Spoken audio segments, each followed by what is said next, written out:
अस्सलामुअलैकुम। एक कहावत है 99 का फेरा। ये कहावत कहाँ से आई? आज आपको इसके बारे में बताने जा रहा हूँ। तो चलिए हम वीडियो शुरू करते हैं। 99 का फेरा ये बहुत मशहूर कहावत है। तो पहले इसके बारे में जानते हैं कि ये कहाँ से आई और इसका मतलब क्या है। किसी देश में एक राजा रहता था। एक रात वो राजा अपने वज़ीर के साथ घूमने के लिए निकला।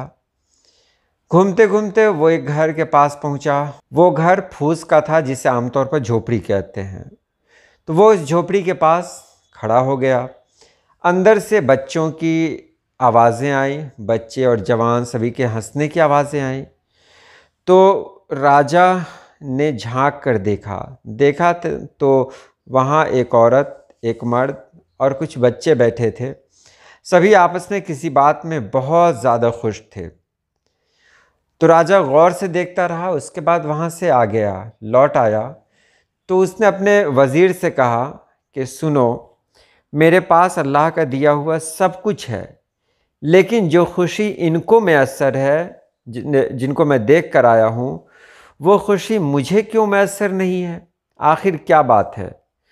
तो वज़ीर ने कहा कि हुज़ूर, इसका जवाब मैं दे सकता हूँ, लेकिन इससे पहले मुझे आपसे कुछ रुपया चाहिए। रुपया कहें, दिरहम कहें, दीनार कहें, कुछ भी कहें।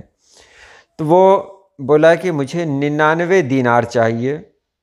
वो दीनार आप मुझे दे दें, फिर 1 महीने के बाद मैं आपको दिखाऊंगा इसी घर का हाल।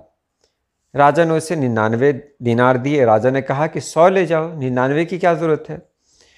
तो वज़ीर ने कहा कि नहीं, इतनी ही की ज़रूरत है। वो दीनार वज़ीर किसी अंधेरी रात में लाकर उस झोपड़ी के सामने रख गया। इत्तफाक से क्या हुआ कि झोपड़ी में रहने वाला वो शख्स जब रात में किसी काम से बाहर निकला, देखा कि सामने एक झोली रखी हुई है। झोली को उठाया तो उसमें दीनार निकला। बहुत खुश हुआ।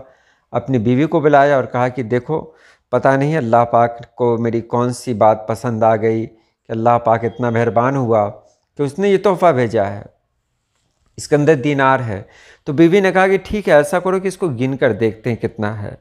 दोनों ने गिना तो उसमें 99 दीनार थे।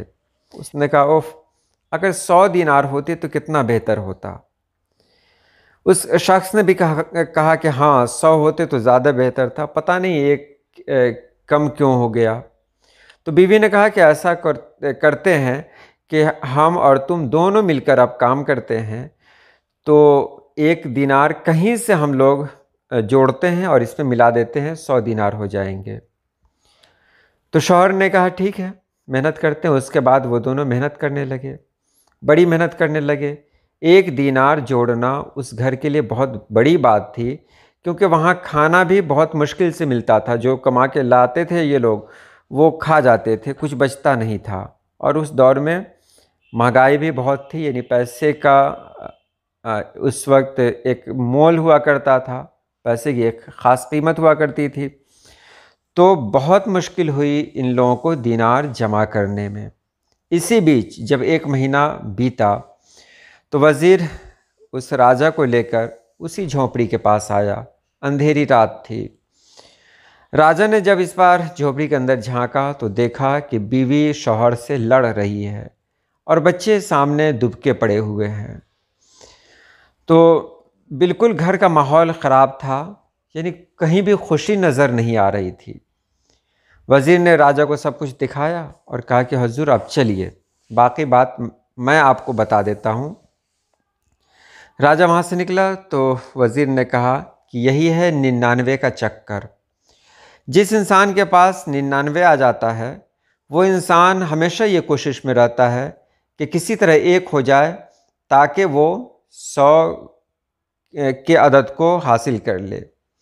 जिसके पास कुछ नहीं रहता, उसके पास लालच भी नहीं होती, लेकिन जिसके पास अल्लाह जितना देता है, उसके पास लालच भी उतनी ही होती है।